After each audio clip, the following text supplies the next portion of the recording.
Hi there. It's been a minute.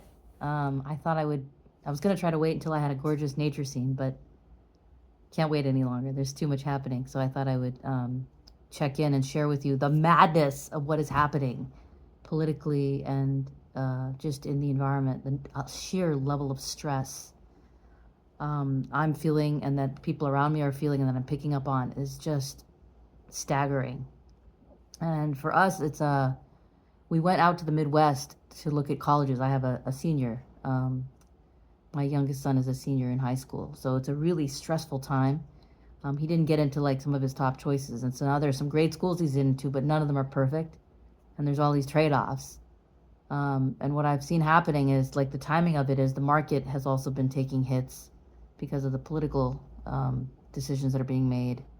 And Rohit, my husband, is like crazy high levels of anxiety watching that, and he watches it every day. And now you couple that with like expected expenses around college, and the fact that I quit my job, so there was quite a bit of drama that occurred on this trip to the Midwest.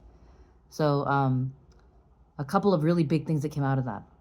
So one was uh, it was interesting because we used to live in Chicago. We lived there for 13 years. We went back, and it was amazing because we met all our old friends. But that was a completely different stage in my life, where it was all about parties and socializing and dancing and drinking, and that was kind of the scene. Immersed in it and had a blast with it at the time. But I've moved into such a different stage. So there was a part of me, honestly, that like it was a little bit like a feeling of like dangling alcohol in front of a recovering alcoholic.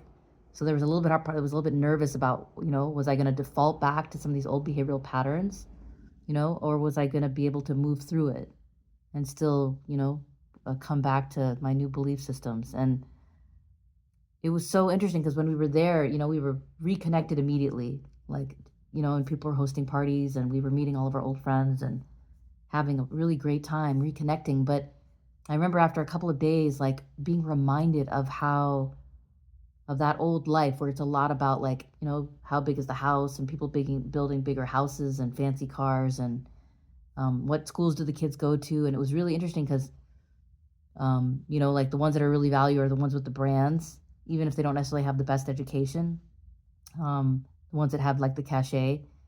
So it was just really interesting, and just to see my youngest son, like how much would be influenced if everyone's kind of talking about brands and titles and labels and so on. So my feeling was like it's amazing to visit and like vacation and spend time with old friends that we've known for so long, but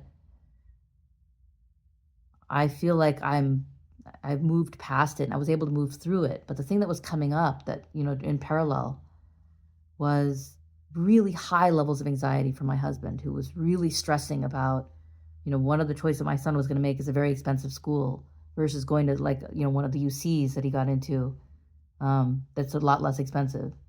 Um, and just and I realized it was, he was starting to talk about ROI, return on investment, and whether some of these schools are really worth it. And you have to make sure that you do all these things and get a good return on investment.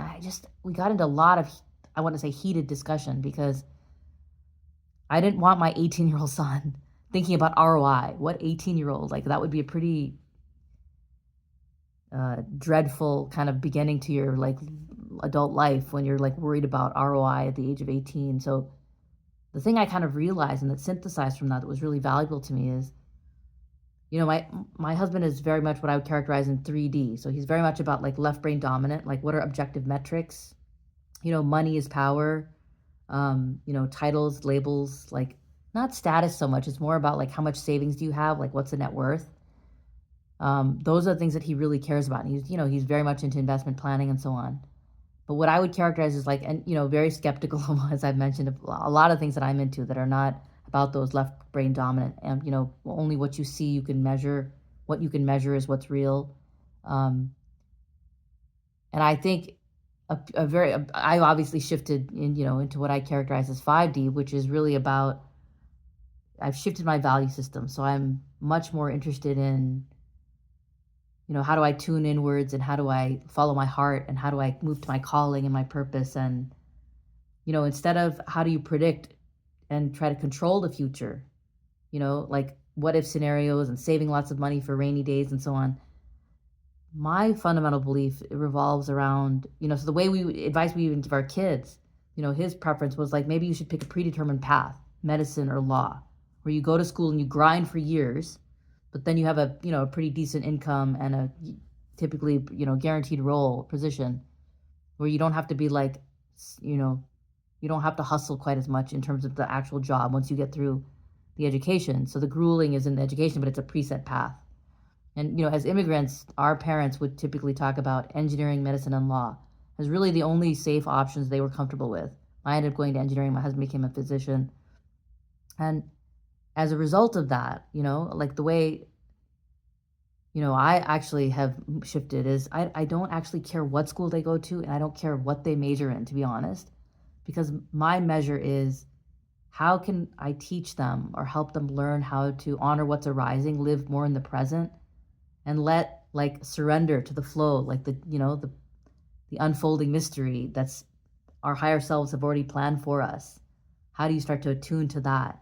And the goal being like growth and learning.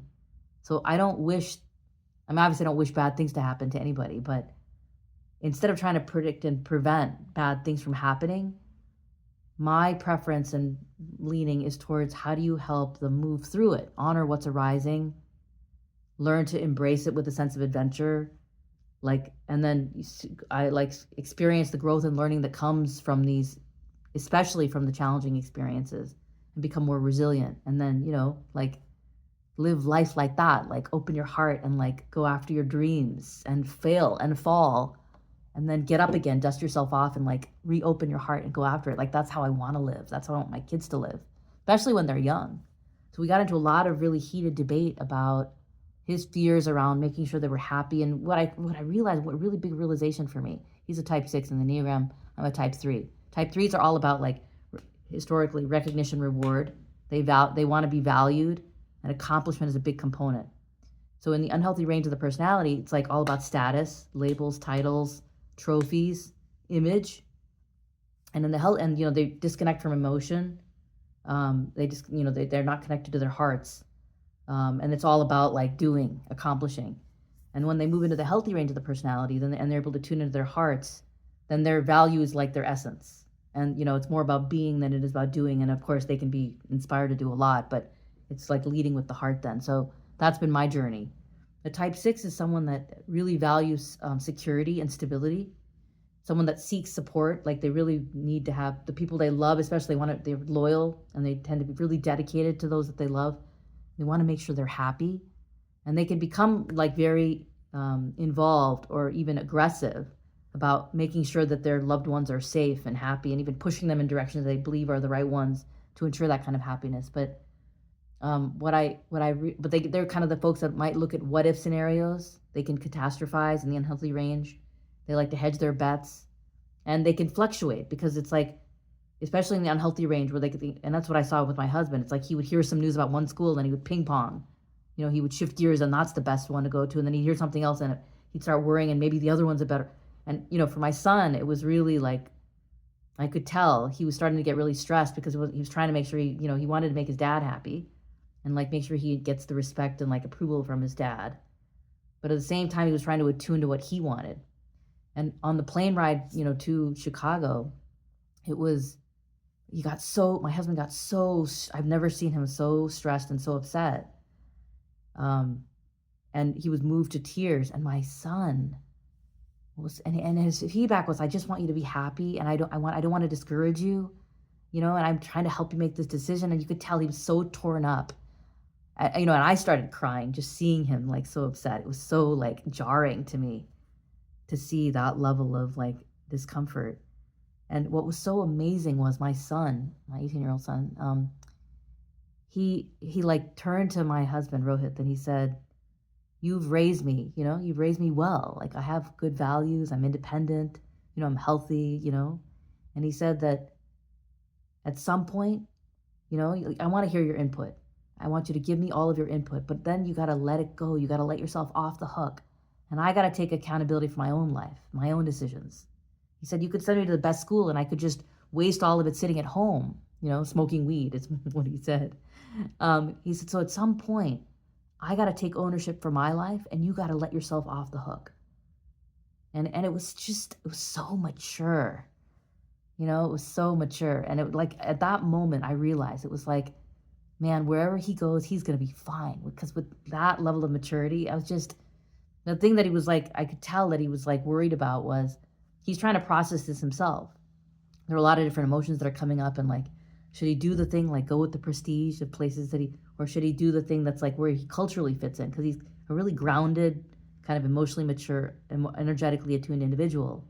But he's also a type 3, so he's enamored by like what people think and the extrinsic validation and so on. So I could see that he's himself weighing these various options, trying to figure out what he wants to do with his life. And at the same time now, if he has to worry about how we're feeling, so we got into a lot of discussion about it. And what was really valuable about it for me was, when my husband was really stressed, at one point, I asked him, I was like, why don't you tune in to where, because I was trying to see how I could help him. And it was like, why don't you tune into where you feel it in your body? He was like, I don't know how to do that. It's like, well, where's the sensation? It's like, what sensation? Where's the anxiety? Like, where do you feel tightness or pressure, pain somewhere? So he said, in my chest, I feel tightness. And I was like, just go there. He was like, what does that even mean? So it was just really humbling realization that I've been doing it for so long, and so is my son, that for us it's kind of default, like these terms and like these practices. But for people that haven't done it, it was just such a refreshing reminder of like, okay, yeah, how do you start this and like explain it or share it with people and have the patience and the humility to help people that are in difficult places who may not have the experience or the practice in place. So one of the practices, so it was, having him tune into like describe the sensation and then like start, just breathing more deeply and just seeing if he could describe it in more detail. And then one of the things that I tried then was like, because he was having trouble sleeping, he was kind of getting up every night. I put my hand on his belly and had him put his on mine. And then I would breathe really deeply and ask him to mimic both the movement and the pace of my breathing. And then after 5 or 6 breaths, he fell asleep. And it was just a really beautiful way for me to connect with him. But there was initially there was irritation and anger from me. And I was like, wow, what kind of response is that? And I realized there was resentment because I've been doing this for years, but he hasn't really had any interest in any of it and has even discounted and dismissed it. And so there was a little bit of okay, now that you're in this highly anxious state, all these things that I'm doing are actually the reason I'm not in such an anxious state. But so I had to work through that and realize that that was my own, I needed to process that myself. It was a really beautiful way for me to connect more deeply with him in things that, we can both relate to. So a lot of it was talking about even, the way we want to raise them. So one of the things that I was saying is, wouldn't you much rather, I would much rather be behind the scenes, letting them make the decisions. You can provide some inputs, but honestly being more behind the scenes, supporting them in what they choose to do, in any, things that work well and things that don't as they move through their lives, being there as a source of support instead of being at the forefront where, we're kind of being very influential in their decision making and they're trying to do things to please us, which is kind of what I did growing up. So that was really something that we had a lot of discussions about, and it was really both harrowing and very humbling in terms of what I think a lot of people are moving through in the college decision process and the market dynamics that's happening right now. And so, coming out of our trip, it was on the last night before we left, and then I'm gonna end it here and say what I'll share in another video about some other really fascinating things that have come up.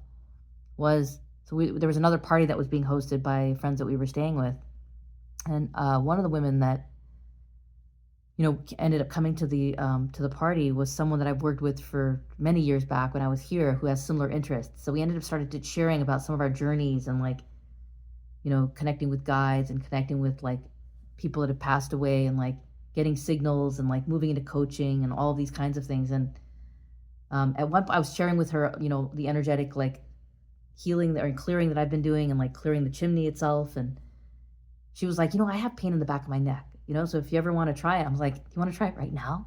And we like left the party, went upstairs. I went and got my tuning forks. And I was like, I wasn't sure if it was going to work because I'd done it with another friend during the trip and she didn't feel anything. So I wasn't sure if, have I lost it? Or, maybe it's not there anymore. And, I wasn't sure if it was going to work. So, but it was fascinating. As soon as I started clearing the energy, she could feel it moving. And she started feeling like she had various pains on her body and they started moving. And then she described it as moving like up into her head and out. She could just feel it moving. Some of the blocks and stuff. It was fascinating and super rewarding. And then I was using the tuning forks to clear the energy bodies around her, anything else that she might have wanted to leave her system. And she was starting to feel a lot of that too. And then I was sending healing energy to her from the back and she was able to feel, the energy and so on. So, and then, I ended up having it with another friend that was there, a really fascinating conversation about, how to reconnect with self and how to use that to help in relationship with our spouses, and how much my shifting ended up shifting my husband, or at least the relationship between us. He may not fundamentally shifted, but in our interactions, there's been massive shifts that happen when the more I clear. And I think part of it's the reflection, and part of it's like he's picking up on my energy. So it's like, people respond to like your energy, and it's like, so if I don't respect myself, that's kind of what's being also reflected back to me. And when I move into higher vibrational states, like people can pick that up. So I can start to see like shifts in the way that they interact and the way that they engage with me. So it was a really beautiful trip. And when I got back with another coach who had just come back from a Vipassana retreat, we ended up doing some pretty powerful sessions. And while I was going deeper into 3D while I was gone, Vipassana is very much in 5D. So there was this polarity of where we had both been for 10 days. And then when we worked through like some of the blocks that started coming to the surface, there were some staggering realizations that I got around what's the whole story of why I left Google that I'll share in another video. All right. I hope all is well. Talk to you later. Bye.